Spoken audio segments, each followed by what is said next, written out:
All right. So the first thing we want to do is, like I mentioned in our purposeful posture section, you want to lift up through the centre of the body so that you're not already in that slightly slouched position. So tucking the shoulder blades in, lifting up and bracing through that tummy. So this should be becoming a little bit more ingrained into your daily movement, is that lift up, open up. So I'm going to stand side on so that you can see me. What happens over time as we age, the following starts to happen. We start to get a side-to-side gait in our walk. So we tend to lean forward just a little and we have a bit of a side-to-side gait. And some of you may have noticed that. And you're going, what's going on? I never used to walk like that. It may be due to previous injury. It may be due to the fact that you are walking more cautiously due to a lack of balance or a lack of control over your balance. But now you're starting to regain that balance, and you should be starting to get an increased level of confidence as well. Still only early days yet, but you should be starting to feel a bit more control over the body. So what we should be doing is, rather than having that side-to-side gait as we walk, we should be rotating through the shoulders with the natural swing of the arms. Now here's what we're doing to our spine when we walk with that side-to-side gait. You've got your spine all stacked up, one on top of the other. It is not designed to go side to side.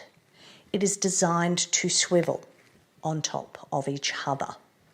So if you have started to get that side-to-side gait in your walk, unless there's a musculoskeletal condition fixing you into that position, and what I mean by that is bones that have been fused and do not allow for rotation through the spine, then of course that's going to be a little bit more difficult for you to do. But that is unlikely to be the majority of you. The majority of you may have just got into a pattern of walking that way. So let's have a look at that shoulder. I'll actually walk front on to you. All right, so we want to get that little movement in the shoulder. I'll go side on now. So side on, stand a little closer, swinging of the arms, walking up, right, and open and lifted. Okay, again, shoulders, swing. I'm exaggerating it, I need to, so that you can clearly see what I'm doing. The other thing that we want to make sure we're doing is making sure that we are not putting the ball of the foot down first, that we're actually got a heel strike that happens first. So heel, toe, heel, toe. If you can, a little bit of a bounce in the step. If you can, a little bit of a bounce in the step, up and down, shoulders going. Yes, I know you're not going to walk around the streets like that because you're going to feel a little silly.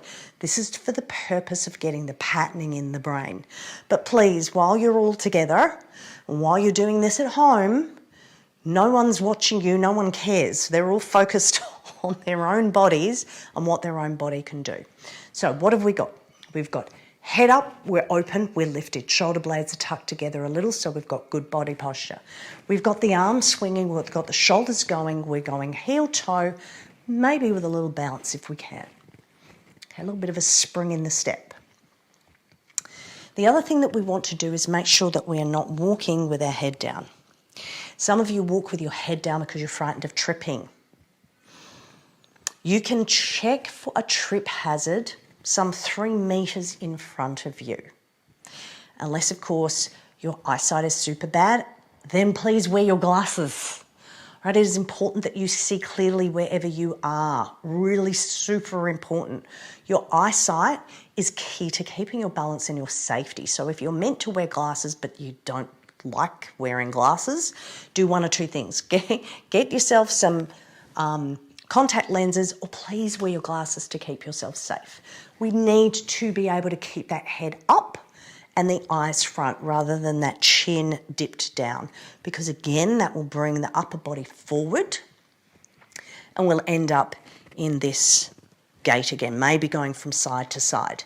Because the thing that we obviously want to avoid doing is ending up with this motion here, which is a side shuffle, not being able to lift those feet, all right? It's strength, it's balance, it's consistency, it's persistency. We do not have to end up like that unless there is a physical reason. And what I mean by that is arthritis is just so bad in the body, or there's something else going on as to why you're not able to do that.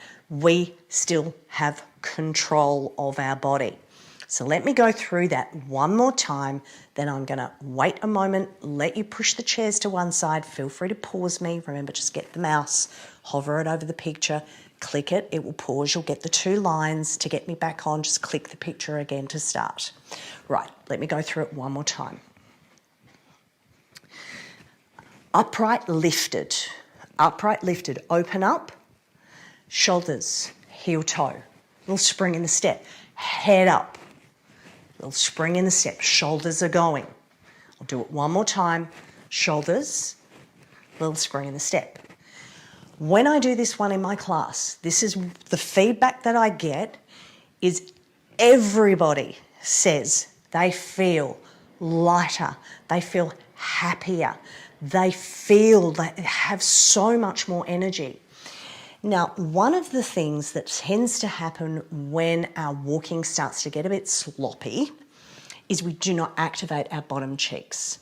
So the theory behind that heel strike first, a longer step rather than the short shuffly step, longer step will mean that you're engaging your bottom cheek as you walk.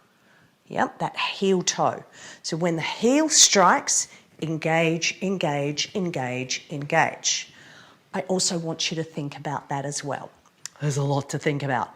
What may happen is you may end up walking like that. And the reason is because you're so focused on trying to remember everything I've said, and it's going to feel a little unnatural, that you may forget that you do need to swing your arms opposite to your legs. It is completely normal for that to happen. Have a giggle. Have a giggle about it, because it's funny.